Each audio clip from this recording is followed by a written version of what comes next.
ചെയ്യുന്നത് കൃത്യമായി ചെയ്തു തീർക്കണമെന്ന് ആഗ്രഹിക്കുന്നവരാണ് നമ്മളിൽ കൂടുതലും. പക്ഷേ ചിലർക്കൊക്കെ കൂടെയുള്ളവരുടെ അമിതമായ പെർഫെക്ഷൻ എന്ന ആവശ്യങ്ങളോട് പിടിച്ചു നിൽക്കുക എന്നത് വളരെ ശ്രമകരമായിട്ടുള്ളൊരവസ്ഥയുമായിട്ടാണ് നമ്മളുടെ അടുത്തേക്ക് വരുന്നത്.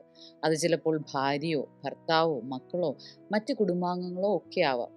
ഇത്തരത്തിലുള്ള നിരന്തരമായ ആവശ്യം അവരെ വൈകാരികമായി ഒരുപാട് ഡ്രെയിൻ ചെയ്യുന്നു എന്നാണ് പറയാറുള്ളത്. പെർഫെക്ഷനിസം എന്നത് എല്ലാം ശരിയായി ചെയ്യണം എന്നതിനേക്കാൾ കൂടുതൽ അതിൻ്റെ പിന്നിൽ ശക്തമായ ചില മാനസിക, വൈകാരിക, സാമൂഹിക കാരണങ്ങളുണ്ടായേക്കാം. ഇക്കൂട്ടർ തെറ്റുകൾ പറ്റുന്നത് പരാജയമായിട്ട് കാണുന്നവരോ അല്ലെങ്കിൽ വിജയങ്ങൾ മാത്രം അംഗീകരിക്കപ്പെടുകയോ പരാജയങ്ങൾ ശിക്ഷ ലഭിക്കുന്നതിന് കാരണമാകുകയോ ആയിട്ടുള്ള ചുറ്റുപാടിൽ വളർന്നു വന്നിട്ടുള്ളവരാകാം. വിമർശനങ്ങളെയും അവഗണനകളെയും ഭയക്കുന്നവരോ അല്ലെങ്കിൽ ചെയ്യുന്ന കാര്യങ്ങളിലെ മികവാണ് ജീവിത വിജയമെന്ന് കരുതുന്നവരോ അതുമല്ലെങ്കിൽ ഏതെങ്കിലും പ്രത്യേക തരത്തിലുള്ള മാനസികാവസ്ഥയ്ക്ക് ഉടമകളോ ഒക്കെ ആവാം. പക്ഷേ ഇവരുടെ ചിന്താഗതി ഇവർക്ക് ഓക്കെ ആണെങ്കിലും കൂടെയുള്ളവർക്ക് അത് വലിയ തോതിലുള്ള മാനസിക സംഘർഷങ്ങൾക്ക് കാരണമാകുന്നു.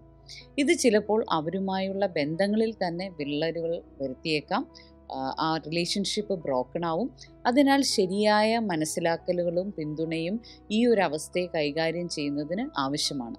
എപ്പോഴാണ് പെർഫെക്ഷനിസം ഗൗരവമായ ഒരു പ്രശ്നമായി എടുക്കേണ്ടത് എന്ന് ചോദിച്ചാൽ, ഇത് നിങ്ങളിൽ ഉത്കണ്ഠ, മാനസിക സമ്മർദ്ദം എന്നിവ സൃഷ്ടിക്കുമ്പോൾ നിരന്തരമായിട്ടുള്ള അഭിപ്രായ വ്യത്യാസങ്ങളിലേക്കും വൈകാരികമായിട്ടുള്ള അവഗണനകളിലേക്കും ചെന്നു ചേരുമ്പോൾ ഈ അവസ്ഥയെ മറികടക്കാനുള്ള ശ്രമങ്ങൾ നടത്തുന്നത് അത്യന്താപേക്ഷിതമാണ്. അവരെ ജഡ്ജ് ചെയ്യുന്നതിന് പകരം മനസ്സിലാക്കാൻ ശ്രമിക്കുക. എന്തുകൊണ്ടാണ് അവർ ഇത്തരത്തിലുള്ള പെർഫെക്ഷനിസം ആവശ്യപ്പെടുന്നത് എന്ന് ചോദിച്ചറിയാൻ ശ്രമിക്കുക. പലപ്പോഴും നമ്മളത് പരിഗണിക്കാറേയില്ല.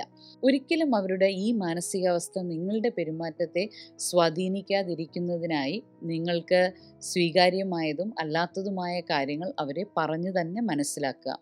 അവരുടെ സ്വഭാവത്തിൽ അവർ മാറ്റങ്ങൾ കൊണ്ടുവരുമ്പോൾ അതിനെ അംഗീകരിക്കുകയും അഭിനന്ദിക്കുകയും ചെയ്യുക. അത് ചിലപ്പോൾ ചെറിയ തോതിലായിരിക്കും.